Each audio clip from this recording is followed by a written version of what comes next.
大连蛇岛爆发蛇鼠内战，半年蛇吃鼠，半年鼠吃蛇。老鼠真是蛇的天敌。在大连有这样一座岛屿，被人们称为蛇岛，因为这座岛上生活着有大约2万条蛇，这种蛇就是黑眉腹蛇。据说在岛上还有一群鼠类和蛇类斗争，甚至还会发生半年的时间蛇吃鼠，半年的时间鼠吃蛇。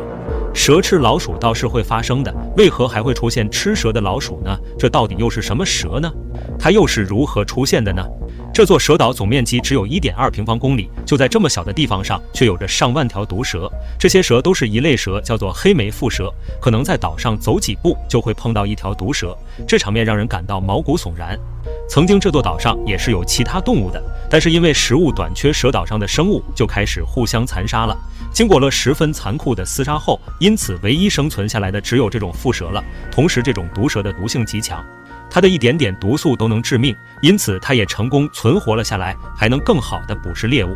因为岛上其他动物很少，所以这些蛇类为了生存，盯上了来此地休息的候鸟。岛上也是有名的候鸟迁徙栖息地，一年春秋2季候鸟飞来，会落在这里觅食，因此岛上的蛇就有了食物来源。它们会在候鸟来之前在树上等待，但是在夏季和冬季没有食物来源，因此它们就会夏眠和冬眠，就是为了保持体力和体内的营养，好让自己活到候鸟飞来的时候。但是他们并没有一直过着这样幸福的日子，岛上出现了一批不速之客，竟是一群老鼠。一般情况下，蛇类都是老鼠的天敌，而蛇岛上的老鼠竟然不怕蛇，还和蛇打成一团。这到底是什么老鼠，竟然和自己的天敌打成一团？它到底有多厉害？大连蛇岛爆发蛇鼠内战，半年蛇吃鼠，半年鼠吃蛇。而岛上所出现的老鼠名为褐家鼠，这种老鼠并不是岛上本有的动物，在当初岛形成的时候就已经没有这种动物了。那这些鼠是从哪里来的呢？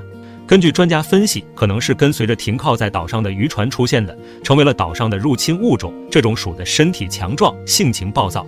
不过因为岛上缺乏食物，对于褐家鼠而言，要生存下去十分困难。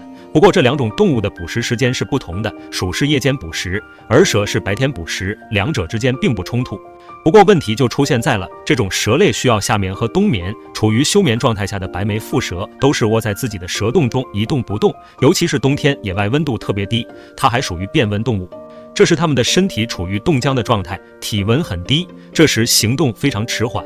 但是因为岛上实在太缺少食物，因此到了腹蛇休眠的时候，褐家鼠就会进入蛇岛去捕猎腹蛇。当蛇冬眠时候，老鼠就会钻进它们的洞穴，对着蛇类的身体啃咬，这也让它成了腹蛇最大的威胁。还好褐家鼠的数量不多，不会导致腹蛇的数量锐减。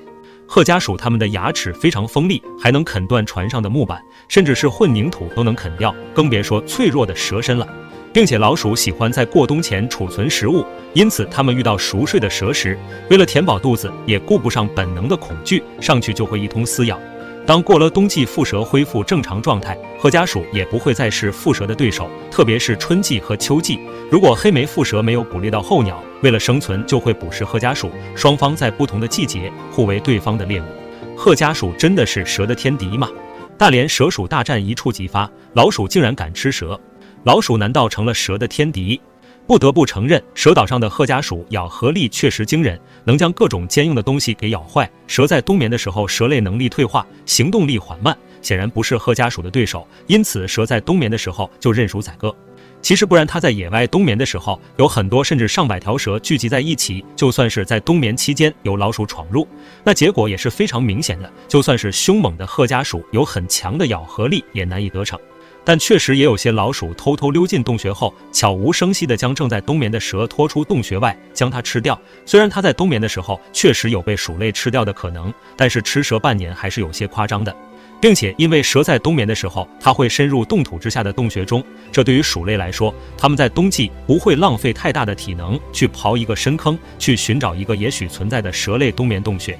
并且这种鼠的生存能力和繁殖能力都很强，不只吃植物，还会去吃各种小海鲜等。而岛上的褐家鼠的数量并不多，因此也不会危害腹蛇的种群。按理来说，蛇是鼠的天敌。但是在岛上有一些老弱病残的蛇，在冬眠时就会成为这种鼠的美食。而岛上环境恶劣，生存战争十分激烈，曾经这些蛇甚至面临灭绝。如今岛上有2万多条蛇，但是在之前它们总是受到伤害，现在这里是受到保护的。在这里还没有被保护之前，因为大肆捕杀和资源破坏，数量急剧减少。岛上还曾发生过火灾，也导致这些蛇受到了伤害。直到后来，岛上的蛇有了政府的保护，生活才有了保障。如今还有护蛇人，蛇岛也因此重焕生机，腹蛇的数量也在逐年增加。